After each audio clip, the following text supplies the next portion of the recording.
Yours are the healing hands that touch the poor and broken. May God's kingdom come, on earth His will be done.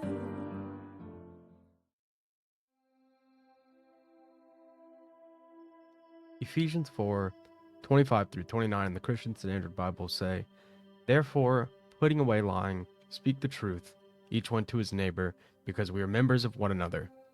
Be angry and do not sin. Don't let the sun go down on your anger, and don't give the devil an opportunity. Let the thief no longer steal. Instead, he is to do honest work with his own hands, so that he has something to share with anyone in need. No foul language should come from your mouth, but only what is good for building up someone in need, so that it gives grace to those who hear." In the book of Ephesians, St. Paul is explaining what it means to be the church, and before this pericope, Paul wrote that the church is to work together in all of our different roles. Here, St. Paul insists that the church builds one another up in word, deeds, and he even ties our occupational work to this idea. Dr. Andy Walsh, do you think the way we present ourselves in work ties into the idea of building one another up? Sure. I mean, everyone, who has some kind of employment or some kind of vocation, right, needs encouragement, needs support in that. And so, yeah, absolutely. I think that's part of being part of the body of Christ is enabling each other to live out our vocations. Yeah, good stuff. Good stuff.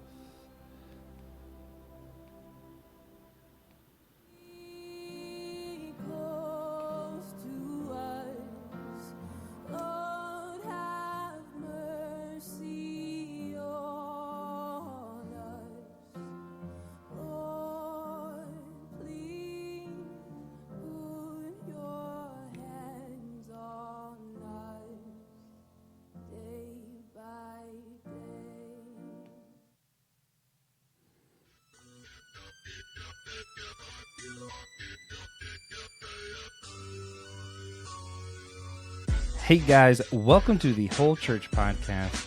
Back again with the Whole Church Job Fair. It's going to be a fun one today. We're doing the Encore, right? We already finished the series up, and you're like, wait, what? Another one? You guys know we do this with all of our series. I don't even remember when we started doing series, but it's a thing we do now, apparently. And after each series, we like to do like a crossover with our other podcast, Systematic Geekology, because we like that show and we want to sponsor them also. So today we have a really special one. It's going to be a lot of fun. One of the other hosts of Systematic Geekology is here with us, Andy Walsh, the one and only. He's the Chief Science Officer at the Health Monitoring Systems in Pittsburgh, Pennsylvania. He's also the author of Faith Across the Multiverse, and like we mentioned, he's one of the hosts of Systematic Geekology. And this episode is going to be cross-posted over there too, so you guys, if you're on Systematic Geekology, listen to this and you're like, whoa, what's this? You can hear the rest of the Whole Church Job Fair series, link down below. I think it's a lot of fun. So Andy, thank you so much for joining us. Welcome to the show, man. You're welcome. Thanks for having me. Yeah, man. Yeah. And of course, we couldn't have this show without the one who invented language. We wouldn't even know the word show or podcast if it wasn't for the one and only TJ, Tiberius von Blackwell. Welcome to your show. Thanks. If you're listening to this, you should check out the Honest Out Podcast Network website. The link is below for shows that are like ours. And if you're already listening on the YouTube channel, hit like, hit subscribe. Pretty please. Yeah. I mean, I think that's generally a good idea.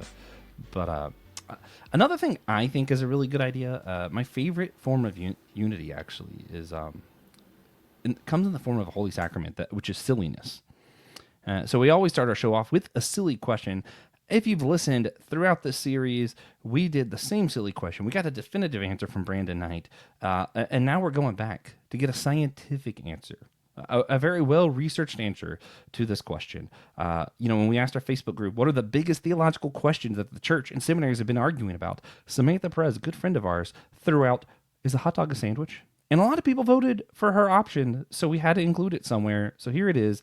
Part of our silly questions. Andy, please let us know, scientifically, is a hot dog a sandwich?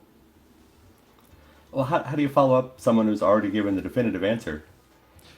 Being more definitive. You didn't hear it, did you? Okay. If you didn't hear it, then yeah.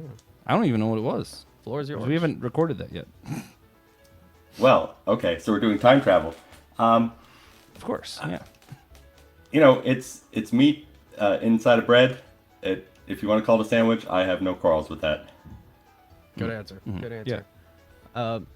In what ways, if any, do you think this question could be relevant to your life?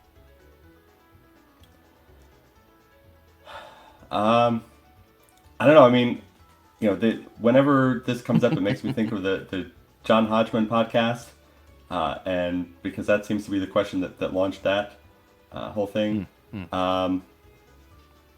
So yeah, I don't know. Maybe someday we'll all be called upon to make judgments on arbitrary questions that hinge on definitions and semantics rather than actual science. Yeah, yeah. I mean, those are the important things in life, I think, perhaps. Or maybe the completely unimportant things. Hard to tell. But for the purposes of this series, we're not just doing a hot dog podcast, unfortunately. But what we are doing that I think is really cool, we are doing a series, or did a series now, on people's occupational work, their daily lives, to see whether or not the stuff that we're arguing about is actually important to regular people in their regular lives, or not so regular people in their not so regular lives, however you want to take it. A lot of our listeners, though, they're pastors, theologians, church leaders, podcasters, and we think it's important for our church leaders to hear this stuff, and I think they can benefit from hearing and learning from people who are in other occupations. So, yeah, that's why we're doing this for our core audience. We decided to act like we knew our audience for once. Yeah. Yeah. For church listeners that may not know you from systematic ecology, Andy, would you mind filling them in with your history with the church and your book, Faith Across the Multiverse, and some of what you like about what our other podcast, Systematic Ecology, does? Oh, sure. So, short, easy question. History of the church. I mean, I grew up attending church pretty much, for as long as I can remember, in New Jersey, and then in other places. I've traveled, mostly in Western Pennsylvania after that. Also went to Christian schools from kindergarten through high school, and then was involved with InterVarsity Christian Fellowship as an undergrad and a grad student. So yeah, lots of history with the church, and then my science background, studied biology as an undergrad at Carnegie Mellon, studied molecular microbiology and immunology for my PhD at the Johns Hopkins Bloomberg School of Public Health. And after a postdoc in computational biology, I've been working at Health Monitoring Systems, a public health software company in Western Pennsylvania, for over 16 years now. And Faith Across the Multiverse was a book I wrote a few years ago now about the intersection of Christian faith, science, and particularly the vocabulary and the concepts of science, and nerdy pop culture. Mm-hmm. And that's how I got connected with Will Rose and the Systematic Ecology podcast. We were operating at very similar interfaces there of nerdy pop culture and Christian theology. Yeah. Plus, Will just needed another comic book friend that really liked the X-Men. I think that was also a thing. Yeah. I'm happy to oblige. Well, see, the problem is Will is too young of a soul. All the young comic book fans don't read X-Men. I feel like I'm old enough I should read X-Men. I just don't. Yeah, Will's he wants to connect with the young people, and the young people don't like X-Men. That's weird. Why? I don't know what it is. I think it's because they watched the Hulu series Runaways, and it was too good. Now they don't care about X-Men. Yeah. Yeah, that has to compared to the Fox movies, yeah. Yeah. So, this is our whole church job fair. So, before getting into, the business, if someone never heard of what it is you do, Andy, how would you describe your job, and how would you address anyone interested in pursuing your job as a career? Yeah, well, frankly, I'm always surprised when anybody has heard of what we do. So I work for a public health software company that provides software that does something called syndromic surveillance. So we've all learned probably way more than we wanted to about traditional public health surveillance over the past five years, where people get diagnosed with something specific, and a doctor or lab or pharmacy that makes that diagnosis notifies the public health department, and they keep track of those people with specific diagnoses. Syndromic surveillance is about monitoring things at the population level before people are diagnosed, right? So when you walk into the emergency department or your doctor's office, you know why you know why you went there. You have a fever, you fell and you worried you broke your arm, you were in some sort of car accident, you were having chest pains or pain in your arm, and you're not sure if you're having a heart attack or an anxiety attack or some other kind of thing, right? All the different reasons people seek healthcare. They know why they're there. They don't know what they have. That's why they're going to see a medical professional, but they can describe something about what they're experiencing. So we get that data. Somebody has to type that up, right? That reason that you walked in the door, somebody types that up, and we get it typically within 5 minutes of the person arriving at the healthcare facility. So we're monitoring these things in real time, and we're adding up, okay, in the past hour, how many people came in with fever, came in with worries about chest pain? And if there are larger than expected numbers in a particular area, we'll notify the relevant public health department. And then our software provides them with tools so that they can follow up and see, is there something going on here that we need to worry about? Do we need to keep an eye on this further? Is this something that we already knew about? Whatever the case may be, but they have then the tools to do their actual public health work. So we're trying to help support them, cut down on the manual work that they have to do, and also maybe hopefully identify things as early as possible, perhaps even before there's an opportunity to diagnose folks. Mm-hmm. Yeah. And if somebody wanted to get into that kind of work themselves, where would they start? Sure. So that's a good question, because I don't know very many people who have jobs exactly like mine. But certainly there are lots of public health folks who use syndromic surveillance software. And so if you wanted to get into a career in public health, typically public health degree is a graduate level degree, right? So there's a variety of things you could study at the undergraduate level. Biology would be one of them, but other things, public policy, some kind of pre-law thing might even be relevant. Public health, sits at the intersection of, science, but also, public policy and politics and so forth. And so there's lots of those kinds of degrees that might be worthwhile as well. Some schools even have undergraduate degrees in public health that you can major in. So something like that. And then, typically you'll need to go to a school of public health for a master's degree, master's of public health, or something along those lines if you're looking to get into then working for the public health department. And there are public health departments in your state, certainly, many counties or large municipal areas. So someplace like the city of New York has their own public health department, or the city of Los Angeles.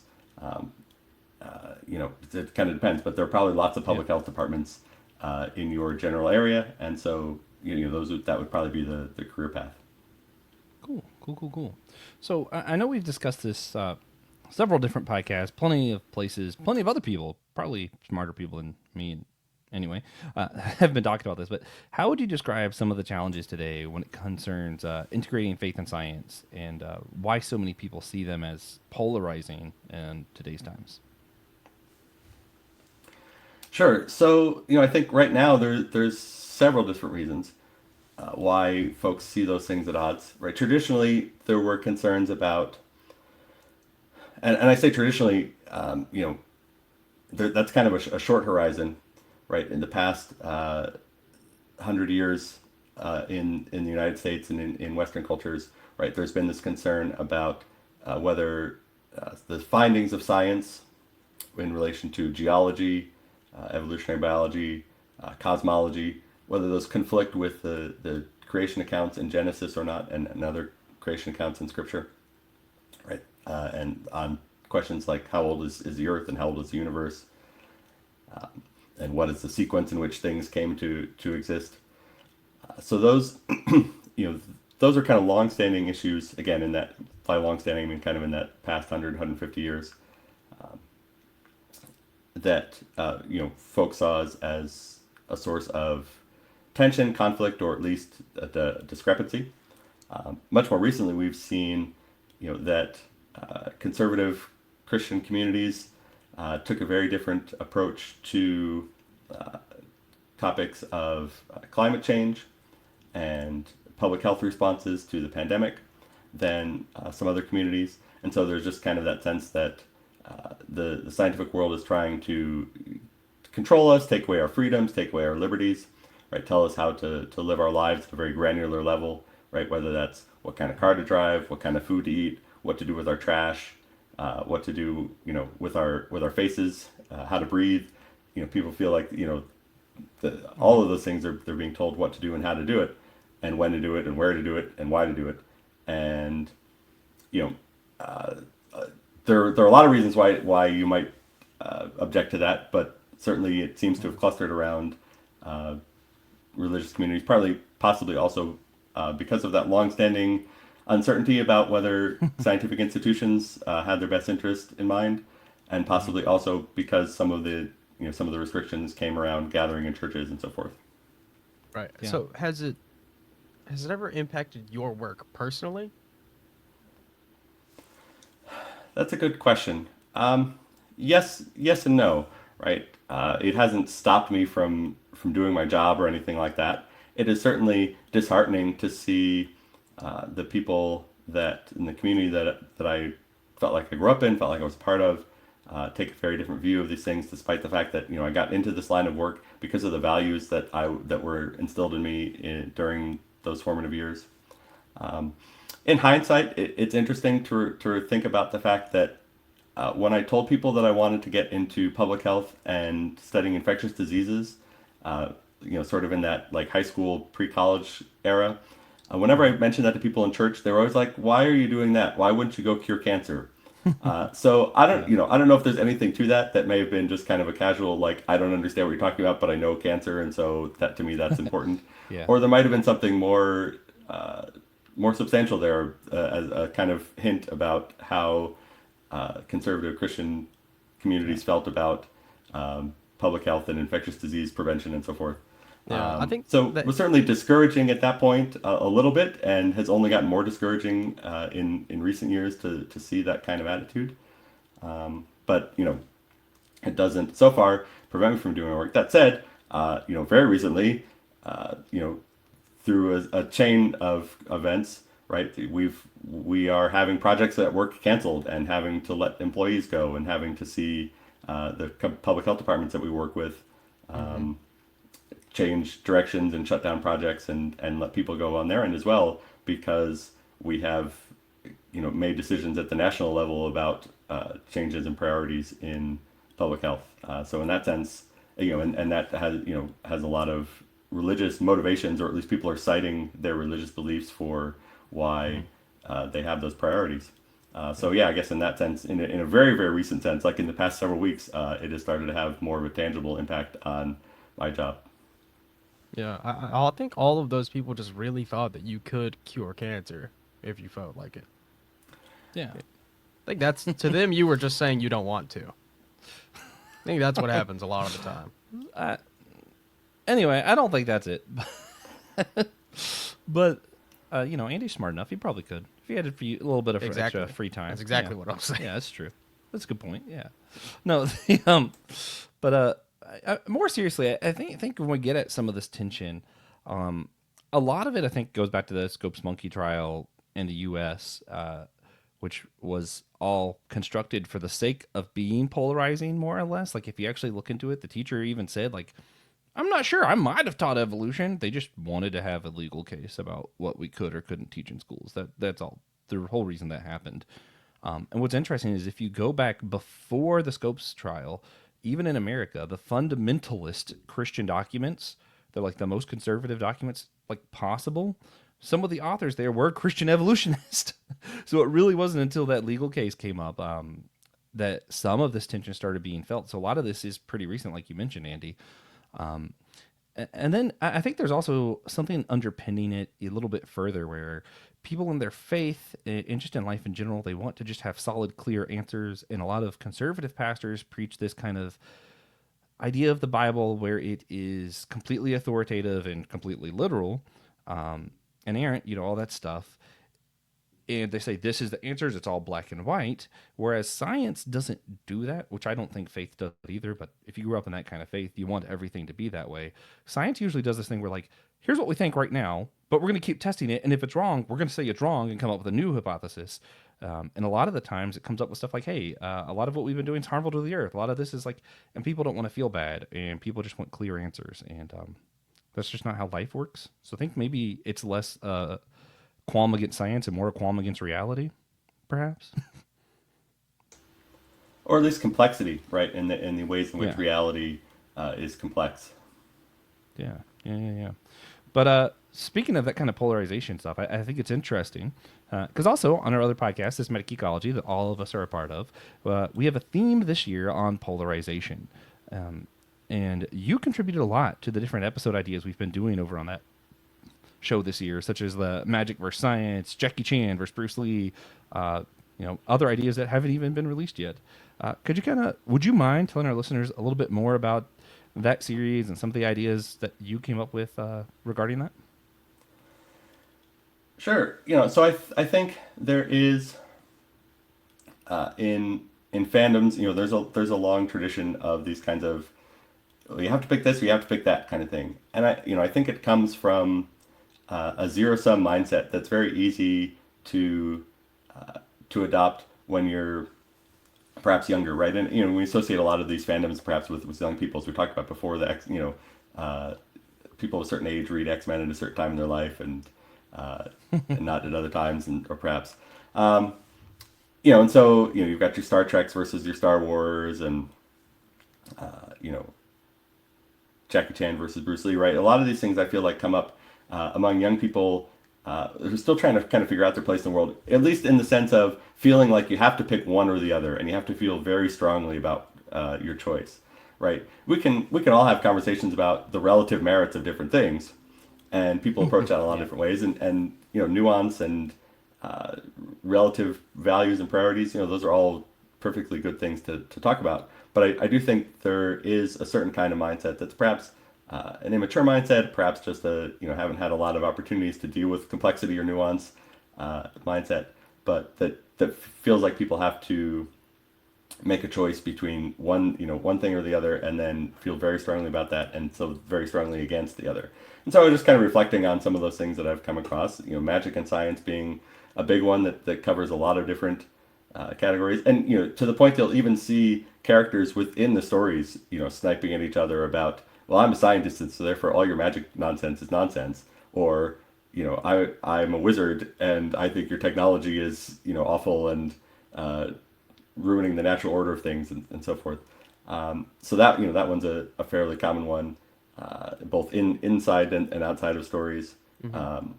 As I talked about on the podcast, Jackie Chan versus Bruce Lee was something that I was confronted with in junior high, right? That I had to, in high school, right? That there were some kids that were into one and some kids that were into the other, and you had to choose, and you couldn't fathom liking one or the other. The same kind of thing with Star Trek and Star Wars. So I was just trying to kind of think about what I had encountered. But yeah, I actually don't find myself being particularly strident on any of those topics. Perhaps the magic and science one is a little trickier because I have no problem with stories that use magic in interesting ways. It gets a little bit trickier when you talk about, well, what do we really mean by magic in the real world and so forth. I don't quite know what people mean by that all the time. But generally speaking, I think that it's more interesting to see the merits of various things, and to find ways for them to complement each other, rather than taking this kind of zero-sum approach of anything that's good for me is bad for you, and vice versa. Mm-hmm. Yeah, I think it's just more fun when you're younger to like attach yourself to one side of a mostly pointless argument. Mm-hmm. Yeah, then you just have as a hot dog a sandwich. Yeah, that'd be a perfect polarizing. No, but all the things that Andy said is also why the flagship series for that theme over on Systematic Ecology, we actually named Finding the Good. So what we're doing in those episodes largely is picking a side and then talking about the merits of the other side, rather than just bolstering our own perspective kind of deal. That's kind of the goal. I think it's a good exercise, even if you're not into the nerdy stuff, because it helps you kind of understand better other points of views and care about what other people have to say, which is good for church unity, perhaps, too. Yeah, I think magic and science is a particularly interesting one. Yeah, because it seems to get brought up in media a lot recently, and like you got Reed Richards, and he just blatantly doesn't believe in magic. He's one of the smartest people. Friends with a wizard. Yeah. Right. Has met actual vampires and was questioning whether vampires exist in the Blood Hunt event. It's like I feel like we've taken this one step too far. Yeah, it's so funny. But that's not what we're here for. We're here for the job fair. So, Andy, what are some things that are normal in your occupation now that others might not often think about? For example, Josh and I both work in a restaurant. We've got front of the house versus the back of the house, opening shift versus night shift. We've got these little rifts that people might not often think about. When customers come in at night and say, "Why don't you have this?" A lot of the times the answer they'll get is because they didn't do it in the morning. But is there anything like that for you that we might not think about? That's a good question. Again, I suspect that people have learned way more about public health in the past 5 years than they ever wanted to know. And so it's maybe a little bit harder to think of what people don't know or aren't familiar with. I think people might be surprised to see and to know how much public health is a very, the word that they like to use in the public health community is siloed activity. Right, so people are in their different silos, and they don't really get out of those silos. So if a silo might cover a particular area of public health, like chronic disease, or a specific chronic disease, or a specific collection of chronic diseases, infectious diseases, sexually transmitted infections, environmental health, occupational health, workplace exposures. And it can vary. The actual ways that things break down might vary a little bit from health department to health department. But there are some pretty traditional ones. And so, you might have folks that work at your state health department who physically sit next to each other, right? Their cubicles are connected to, are attached to each other. And they might never really have occasion to interact professionally because they're working in different domains, right? One might be a chronic disease person, another might be an infectious disease person. They might interact socially. It's not that they're not nice to each other or polite to each other, but they just have no reason to interact professionally, whereas they might work very closely with the person in the next state over who's in their same silo, who works on the same disease that they do, right? And so they know exactly what that other person is doing, even though they're several hundred miles away, but they don't really know what's going on in the cubicle next to them. The one that I was most surprised by, I mean, I had some notion of that going into this because I had public health training, and I have some notion of it from working in here. But the one that I came across about 10 years ago that I was really surprised by was there are folks in public health who work on drug overdoses, but drug overdoses actually split into two very different silos that don't interact very very often. One are and the dividing line is intentional versus unintentional, right? So there are folks who are concerned about intentional overdoses that are essentially suicide attempts, right? And so that falls under kind of mental health or behavioral health or something like that. And the unintentional ones are considered like a public safety issue, and so they fall under an entirely different category, at least in some departments of public health. So that was a challenge for us when we started working on drug overdoses with our data, was trying to figure out, well, when people come in, they're not exactly forthcoming about whether they intended to overdose or not. In fact, they may not even be conscious and forthcoming at all about their situation. So, how do we differentiate between those two things? But that was an important priority to those folks because, well, I work on this particular kind of drug overdose, and it's not by substance; it's by what the person's intent was. Yeah. Man, crazy stuff. But we also want to ask just like about the language use. So like whenever we're trying to get to understand different, because there's like all these different worlds even within our own communities, because people live different lives at work than at home sometimes, and we want to ask kind of like, is there any different language that's unique to your profession? So like when I worked for Shutterfly, there's image comp, validation. We kind of said this stuff all the time. Whereas like in real world, we hear about image composition, like what? Or if you say validation, it's like, yep, the image is there. What do you mean? And even I won't get into it. There was even some racial stuff because like you knew when certain colored people were up. Photo editing technology isn't as geared towards some people groups than other people groups. So yeah, you had a lot of language that you're trying to like communicate this stuff. Is there anything unique in the language for your job that maybe isn't normal language for everybody else? Yeah, that's a good question. I mean, the first things that are coming to mind are more because we're a software company, and so some of the jargon from the software engineering world So things like sprints, there are different ways, different philosophies, and different ways to organize how developers do their work, right? And one method is called the agile method, and so development efforts are organized into sprints. And nobody's actually running; they're sitting at their desk typing, just as you might imagine software developers do, but they are sprinting towards a deadline essentially of they're trying to work in short, fast bursts of writing code rather than we're going to spend 6 months on this project. It's more like let's spend 6 days or a couple weeks. What else? Trying to think if there's any kind of public health. I mean, we talked about silos, right? So those, it's a metaphor from farming. It's not the physical object, but I think the concept translates pretty clearly. I mean, there's certainly all kinds of disease terminology, right? The medical terminology. There's all kinds of lingo there, technical terms and so forth. I'm always fascinated by we have in the English language. There's a lot of medical terms that have both a Latin derived version and a Greek derived version, and it's interesting to see which communities use which one versus the other.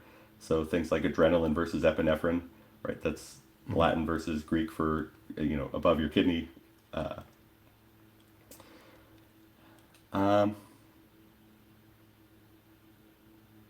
the other one, since we're talking about drug overdoses, an interesting language challenge that comes up is that so we're getting this text data that people are typing very quickly, so they often use abbreviations and shorthand to try to just get down to what the patient said as quickly as possible, so they can get on to actually treating them.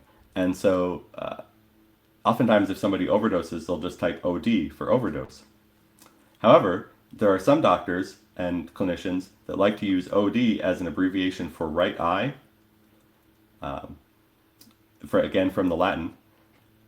And so, it's an interesting challenge to try to figure out from context, is this person talking about a drug overdose or talking about someone with a problem in their right eye? Yeah, I never would have thought about that. That's exactly what that question was for. Weird, though. Yeah, I also would have never thought of that. Yeah.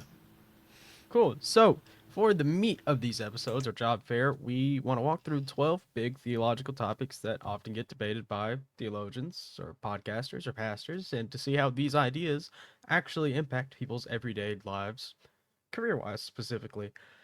So we're going to go through 12 topics that our Facebook group voted on as the biggest theological hot topics of our time. And like it's multiple choice, we just need you to tell us if you find the topic somewhat relevant, not relevant, really relevant, or if you've never heard of it.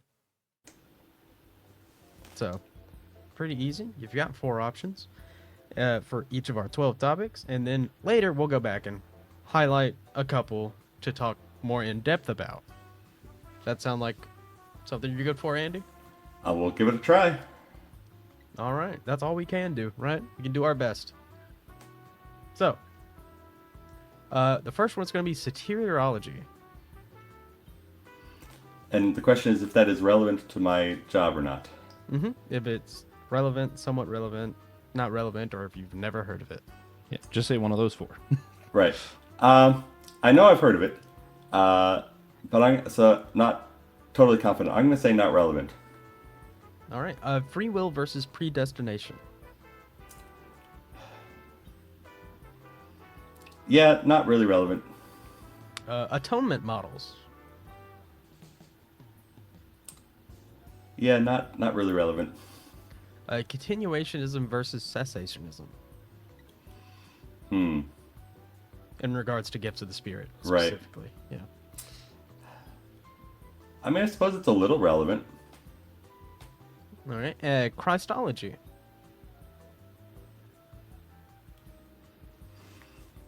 I mean, yeah, it's hard. I'm not seeing where that's relevant. All right. And God's nature.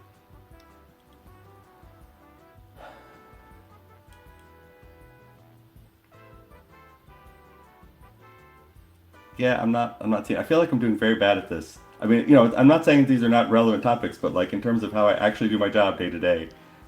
Well, it doesn't have to be about your job. Just you while you're doing your job. For you. Right. Yeah, I'm the But same whatever way. you say is the right answer because it's your opinion. Fair enough. Social justice. Yeah, so that one comes up a lot. So I would say that's very relevant. The doctrine of Imago Dei. I would say that that's relevant to how I think about my job and how I think about the people that we are helping, hopefully through their job. Yeah. So yeah, The nature of Scripture. that one I don't think is relevant. Ecclesiology and missiology. Yeah, I don't think that's relevant. Demonology and angelology. Again, maybe a little bit relevant, and depending on how one thinks that causally intersects with people's health. And eschatology, the study of the end times. I'm hoping that is not relevant to my job. Yeah. Yeah, I mean, that's especially fair. on your Yeah. side of things. It's like, Yeah, I hope that's not what. right. But if it hope it's not becomes what I'm trying relevant, to it will be very relevant. Right. Yeah, it's up there. man. You're going to have to add a whole new silo. Yes. The demon fatalities.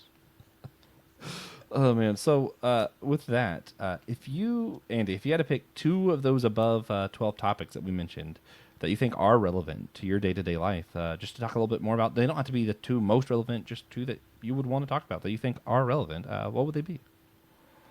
I mean, I think the Imago Dei and the social justice ones kind of stood out. Yeah. Okay. Yeah. You want to just I'll riff about that for a little bit. What stands out to you about those that impacts your life? Sure. I mean, in terms of social justice, right? We again talked a lot in the last few years about how the categories that we create for people, race, gender, even various social and community affiliations, have an impact on people's health.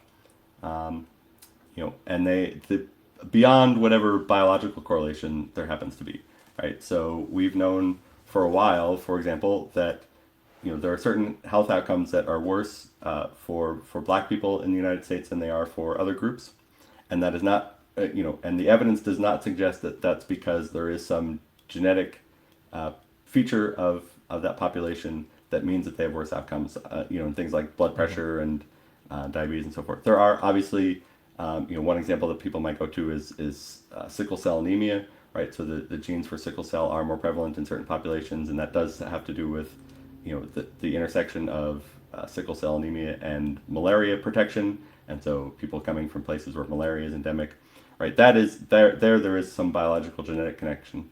But a lot of these other health outcomes, we have not been able to find any biological explanation or genetic explanation. It has to do more with, access to healthcare, education, communities' approaches to, treating different things, right? It even comes down to knowing, your health outcome may depend on, did you grow up in a community that knows when to go to a doctor for what, and what doctor do you go to? Right, I'm always a little bit surprised by how much you have to know as the patient about which doctor to see for what kind of condition. You almost have to, halfway diagnose yourself before you figure out which healthcare professional to see. And so, if that knowledge is not part of your community, part of your education, and your upbringing, you might delay care. You might not get care at all. You might not know this is something that needs to be treated or something that could be treated. A lot of people suffer with things because they don't think there's anything that could be done with them. And so, so that intersects. And we've made some efforts in the past using our data to try to identify. We don't get a lot of data about specific people, right? We're not getting your full name and address and all that kind of stuff. We're trying to look at things at an aggregate level. So there's limitations to what we can do. But we have made some efforts to try to identify issues that might correspond to, socioeconomic categories or just, geographic regions.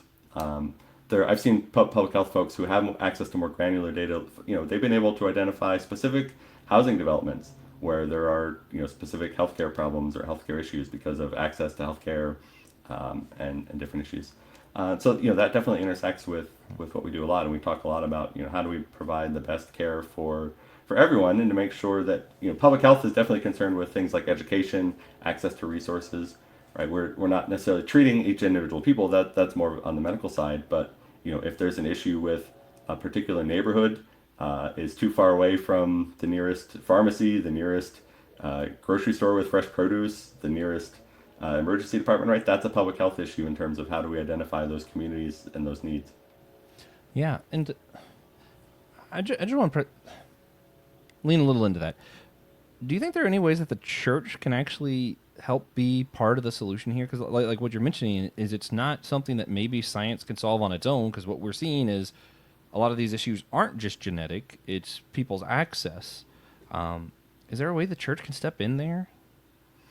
Yeah, there are certainly things that churches can do. I think part of, the first step in some church communities may just be grappling with and recognizing that systemic issues exist and that not all problems are caused by individual choices, right? That there are things that operate at a system level, at a community level, at a neighborhood level, at a county level, or what have you, that have to be addressed at that level in order to be able to make a contribution to the solution. But yeah, churches can be a source of better education on these issues, right? You could have folks in your church who maybe provide their expertise on healthcare issues, right? How do I who do I see for this? Is there a doctor that can help me with this problem? When do I call? When do I go to the ER? When do I go to my primary care physician? Right. Some people just need help with those kinds of questions. There may be issues depending on where your church is located. There might be issues of transportation, right? So the church could I know there are churches that provide transportation to various things. That could include taking folks to healthcare appointments, or even and this obviously gets into confidentiality issues and so forth. But sometimes folks might even need somebody to go in and talk to their doctor with them about like what is going on. Maybe there's language barriers, or maybe there's just unfamiliarity with things, right? And obviously that has to be navigated very carefully with each individual with respect to their privacy and so forth. But that might be a place where folks could help.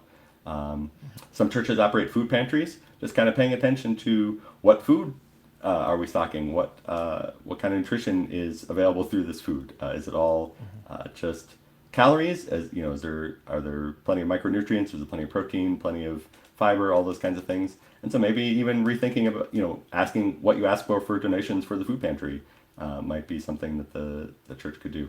And if you don't have one, maybe, starting one or starting something like that, right? So helping to deal with issues of food insecurity, food access. Yeah. There's probably a whole long list of things that could be done, but those are just some of the ones that kind of popped into my head. Yeah, I'm gonna ask one other thing, and then TJ will be annoyed at me, but it's okay. I don't think he hates me yet. One of the things you said somewhat to is what I'm actually curious of. The angelology, demonology, and how people think that might impact their health. Growing up Pentecostal, I know a lot of people who blame diseases and stuff or mental illnesses on demons. Is that kind of what you were getting at, or is there something else? I'm just curious. Yeah, I think that's part of it, right? Some people absolutely have that mindset that some element of mental illness and sometimes even physical illnesses are spiritual in nature. But there's also the element of on the flip side, right?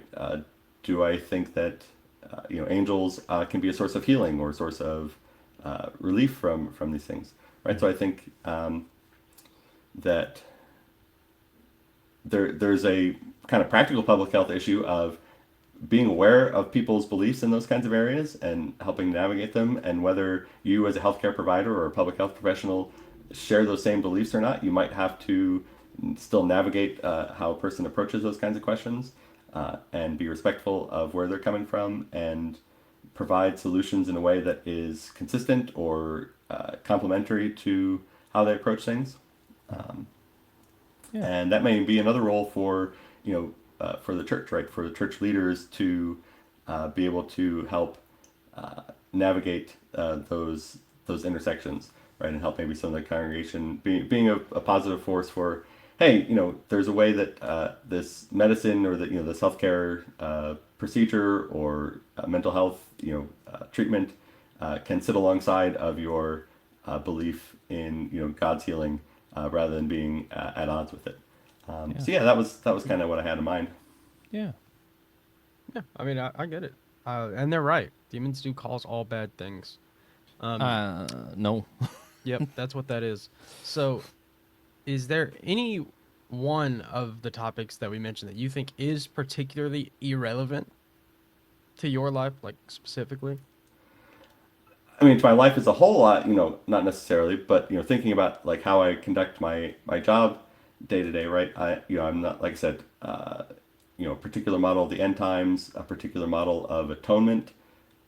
Maybe I'm just not a good enough theologian, but I'm not really sure how I would do my job differently under different circumstances. I guess there's a certain nihilism that comes with a certain very extreme view of eschatology that I might just not do my job if I didn't think that there was any way that I could positively impact the world or something like that. But that's a fairly extreme view that I'm not sure anybody seriously holds to. Right. Do you think, like, or what would you rather our church and like our pastors and theologians focus on? Just more to cater towards people like you. Yeah, I mean, so as a person like me, I see value in theology of all kinds, right? And as somebody who is enthusiastic for basic science and curiosity-driven science for its own sake, I certainly wouldn't want to discourage anybody from curiosity-driven theology for its own sake, right? So even if the question of what actually happened on the cross, what was the model of atonement, or the question of what's coming in the future for all of us, even if that might not change what I'm practically doing from moment to moment, doesn't necessarily mean that it's not a worthwhile investigation. It doesn't mean it's not interesting academically, intellectually, and so forth. So I wouldn't want to dictate anybody's particular theological preferences or directions and so forth. I think those are all valid topics to explore, and learning more about God, knowing more about God, and who God is and what God is like. I wouldn't discourage any of that. I think, but thinking about myself as a public health person, as a scientist, and what might cater to me specifically, I think that what I would like to see is when there are intersections with science, being willing to engage with people who have technical expertise and technical knowledge. I have sat in sermons and heard people preach on biology and heard people preach incorrectly on biology and tried to explain afterwards. If you wouldn't go up in front of the church and say, look, I know we have these fantastic musicians in our church and they can sing and they can play the piano well and all these different things. And that's great. I'm glad that they're here, but we're going to do worship now and I'm going to sit down at the piano and play and sing and that will be fine. And then, go through and, provide an off-key, rendition, right? That wouldn't, we would never do that. We would know that would be so insulting to the talented musicians who have put years and years of practice into being musicians. And when I try to explain that, I just kind of got like, dead looks like, but of course it's not the same thing because I didn't sing. I talked about science, and that's everybody's allowed to have their thoughts and their opinions about these topics. Like, oh, okay, but yeah, that's how I've felt in the past for whatever that's worth, and I would like to see fewer people feel like that in the future if that's at all possible. Yeah. No, I really love that. And we've had Frank Viola on our podcast a few other times, so check him out if you guys will. He's a little bit more conservative, but he helps write a book called Pagan Christianity, where they kind of show how the church somehow became this place where like it revolves around one person doing a speech and it's like a show, and that's not what the church started off as. So I like this idea of more people participating in different ways, whether it be our scientists to talk about scientific issues rather than someone who maybe doesn't have expertise in that field, or like you mentioned, pastors preaching about biology, not knowing anything about it. I hear pastors preaching the Bible, and I'm like, I kind of wish you would stop and exalt a Bible expert first, because even the stuff that's like maybe seems inconsequential that you get wrong, I'm like, no, that's just incorrect. That's not actually what it says. Or I'm like, I don't think you read this other passage that says Saul's name, who was also Paul. That's the thing they get wrong a lot, right? Where people are like, when Saul's name changed, I'm like, it didn't. Stop preaching that. The Bible doesn't say that. And it's just stuff like that. Or even, when preachers preach about like the Buddha and how he's their God. And I'm like, he's not though. Like we expect our TV shows to go to scientific experts, religious experts, philosophy people on hand so that they get stuff right. But for some reason, when a preacher gets up to tell a congregation what is truth, the same expectation isn't put on them that's on our entertainment of simply just getting stuff right, I don't know. That was just a little bit of a side tangent, I guess. Anyway, each of us see the world through different eyes, right? Like something we talked a lot about on this series is, you as a scientist and how you live your daily life, you see the world differently than someone like me who works in food, how we see the world going through our life.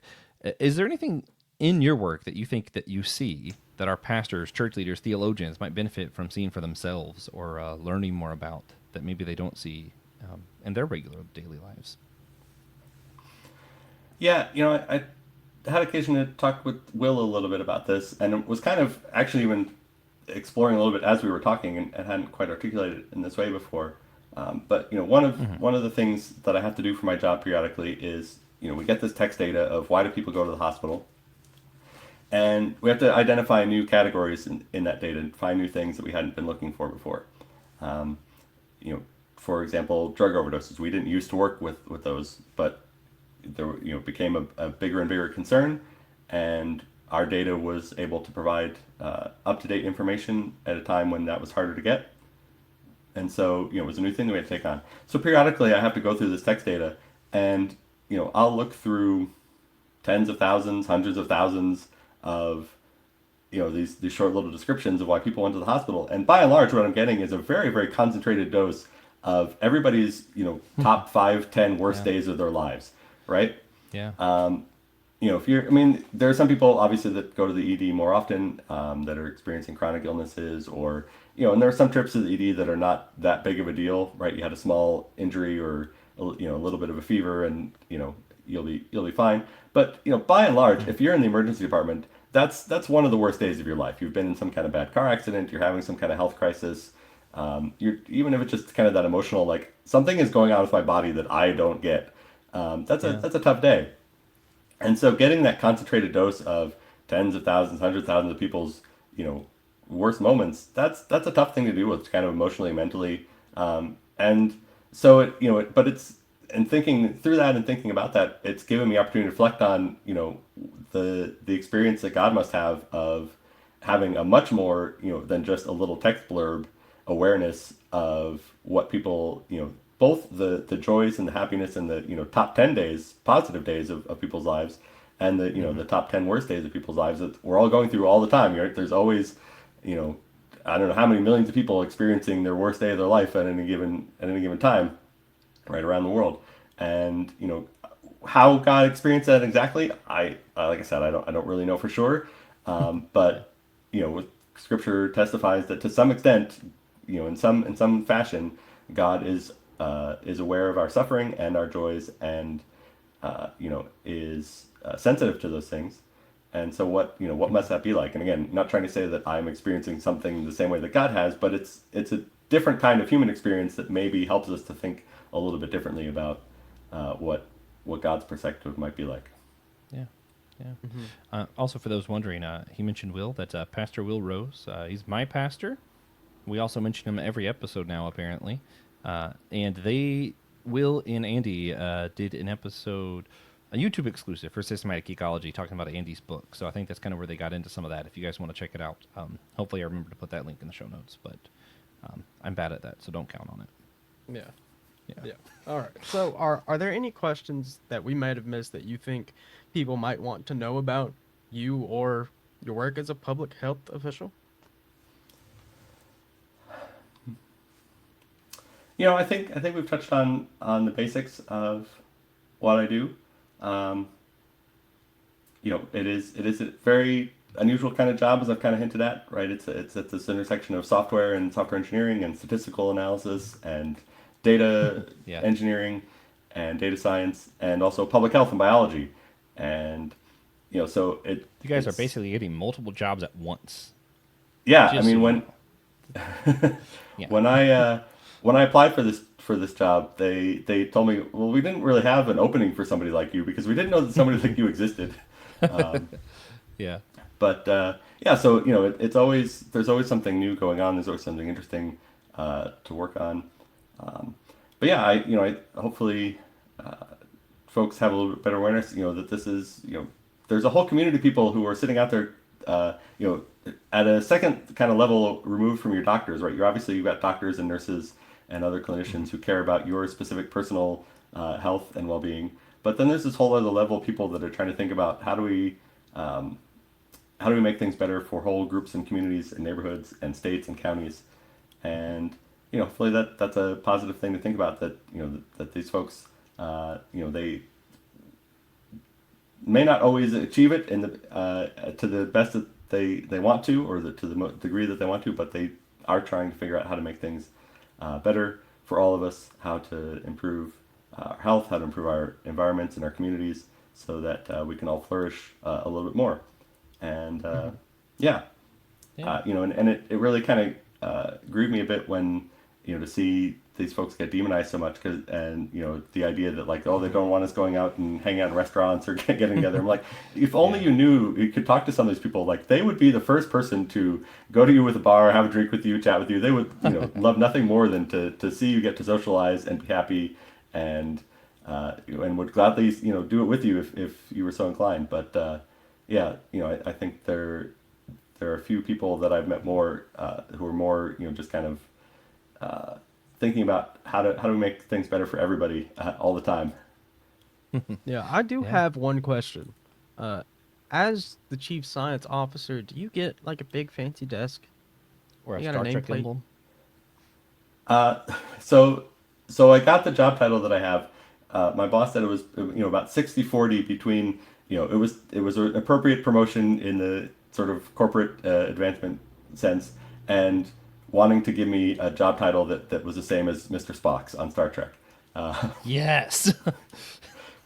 So yeah, Fantastic. we are a small software company.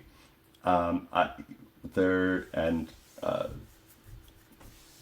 well, we don't have to go there. But yeah, we are a small software company. We've been about the same size the whole time that I've been there. So I'm not in some big fancy corner office. I don't even have a door on my office. So, it's not like this private suite kind of thing. I do have a nice Yet. You don't have it yet. yet. My desk is bigger than my desk in my office at work is bigger than other desks that I've had before. So I guess I would say it is a big desk, but it's not like it's certainly nothing one of these like solid wood kind of Right. you know Those aren't you real. will kneel No one before has this. Yeah. I'm literally recording on that desk right now. A solid wood big desk. Yeah, but it's not that solid. It's broken. I mean, that's true. But that's because I moved it several times and I broke it. I'm just that powerful. That's different. But anyway, the one thing we usually do on this show before wrapping up is to ask our guests if they could provide a single tangible action for those listening that they could go do to help church unity, whatever. But instead, for this series, we've been asking people if someone in the church or the church itself could do something to help you specifically, or like someone like you or in your career that works with public health. What's something the church could do that would be beneficial to people like you, Andy? Or someone in the church? Yeah, I think that something that public health folks could always use is just a little bit more encouragement and appreciation or gratefulness, right? So when you're a physician and you help somebody get better, right? You see that you have some direct connection to, oh look, that person is now healthy because I gave them this medicine or performed the surgery, what have you, right? The best that I can do working in public health, and especially since I'm kind of like even one step removed from frontline public health, is, well, hopefully like 100,000 people are like 0.1% better off today than they were last year or whatever, right? And so maybe hopefully that all those little 0.00001s add up to something. But it's very abstract. It's very indirect, and diffuse. And so, yeah, just kind of saying to somebody, hey, I know that, I don't know what exactly you've done to help me personally, but I know that you're working hard to help people, and I appreciate that, and thank you for that. If you know somebody who works in or around public health, and obviously also, healthcare, frontline healthcare workers, and all those folks, deserve all the thanks and appreciation that we can give them too. But yeah, if you know somebody in public health, just every once in a while that little hey, I'm glad that you do what you do, and obviously everybody would benefit from that. But just kind of I think public health, because of that abstraction, because of that removal from any kind of tangible direct results, it's always needed. Yeah. Well, we do appreciate you and what you do, for the record. Well, thanks. Yeah. It's true. And what do you think we would see change in the world around us if everyone started doing that? Just being thankful to our local, or not local, public health officials. Well, I mean, I think we would maybe develop a greater collective appreciation and understanding for what public health is and does and has been doing, and why it's been one of the best investments we've made over the past century, and why it would be worth continuing to invest in and continuing to have people pursue. I think we're kind of at a low point at the moment of why would anybody want to get into this job that when Yeah. folks aren't even going to listen to what you have to say or what have you. So yeah, I think if we could foster a little bit more appreciation and awareness of just what it is that public health does and why they do it, then maybe we'd be in good shape for the next generation of public health workforce. Yeah. All right. Yeah. So I dig it. before we start to wrap up here, we like to do what we call the God moment. And we ask everyone to share a moment they saw God in recently, whether that be a blessing, a challenge, a moment of worship, what have you, what it may be. I always make Josh go first to give the rest of us enough time to think about a good moment where we saw God recently. So, Josh, do you have a God moment for us this week? Yes. It's going to be weird and maybe a little awkward. I don't know. My God moment this week is just like approximately an hour and 10 minutes ago. I was thinking about how thankful I am for this guy named TJ Tiberius von Blackwell.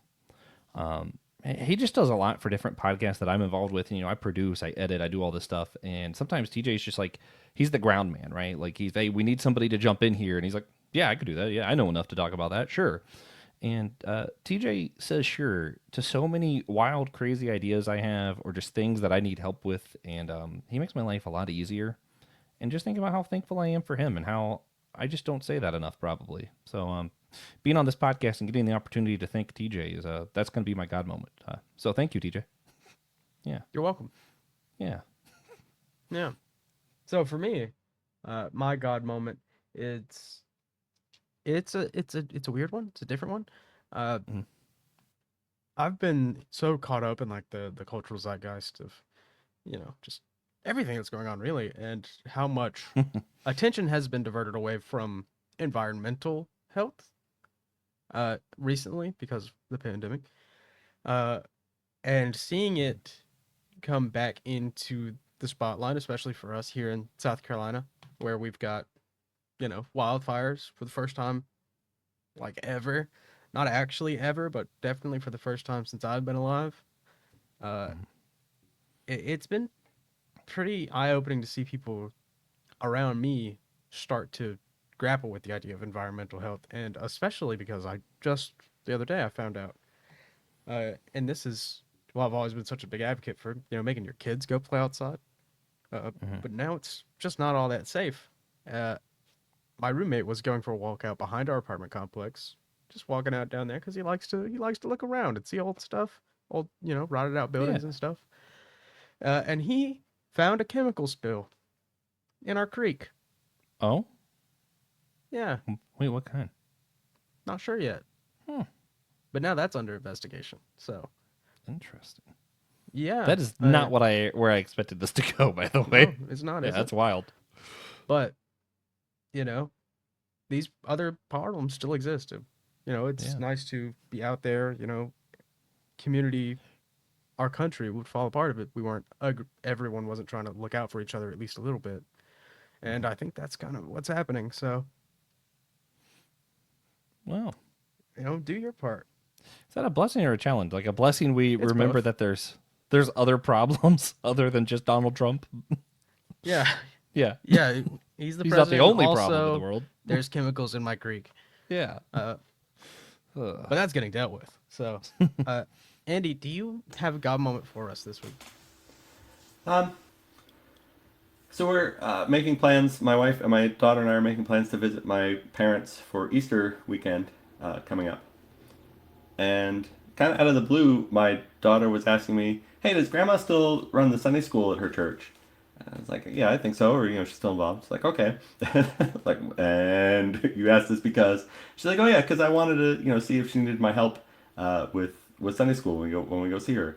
And in light of just without getting into all the details, right? But my family and my daughter has had some complicated relationships with church activities in recent years, and so just hearing that she was still thinking about that. She was thinking about how to help my mom, how to help these kids, how to be involved at church when we go out to this other church that she's not familiar with, especially because my parents' church is meeting in a different building. They had a fire like a year and a half ago, I think now it is. And so they've been meeting in another church's building, and so that this will be our first time there in this other unfamiliar setting. So that she was not like, oh, I don't want to go, I don't want to be involved, I don't want to, or I just want to kind of hide. But she was like, no, how can I help? How can I be involved? That was encouraging and positive to see. Yeah. All Praise right. God. Yeah. Good stuff. And if you like this episode, please consider sharing it with a friend, share with an enemy, share with your cousins. Check out the store. We run through Captivate. It's comfy. It's nice. It's reasonably priced. There's no reason not to, unless you don't have any money. But if you want us to buy you the merch, that still goes down as a merch sale for us. So let us know. We'll see what happens. Yeah. It wouldn't be the first time, weirdly enough, but yeah. Also, check out our other shows. This is a crossover. We're doing some cross promotion with systematic ecology with our Encore episode here. So check them out. But check out all the shows on the Anazao podcast network. You can check out trying to think of some ones I don't usually say. The Homily with Will Rose. You can check out Friday Night Fright with Christian Ashley, or the Bible After Hours with the Foul-Mouthed Preacher. All those are fun, and I think worth taking your time checking them out. Yeah, and we hope you enjoyed it. Next week we will be off for a week. It's gonna be crazy. Finally. We're gonna do probably nothing, and realistically probably a lot actually. But the week after that, we're having a roundtable of pastors and professors to join us to reflect on our job fair series. And after that, we're going to be doing some episodes to hype up Theology Beer Camp this year in St. Paul, Minnesota. And we hope to have Reverend Shayna Watson back on soon to discuss her time pastoring an international diverse faith community at the Anglican Trinity Church in Washington, D.C. At the end of season 1, of course, will be Francis Chan. Yeah, he doesn't know though, so someone does have to tell him still. Please. Yeah, we're Just let 'em know. currently we're going for like the world record longest first season. Yeah, something like that, I think. Yeah. It's got to be close. I don't there. know. I've never checked the stats. I have no idea. Guinness, let us know. Yeah. Right. Till next time, though.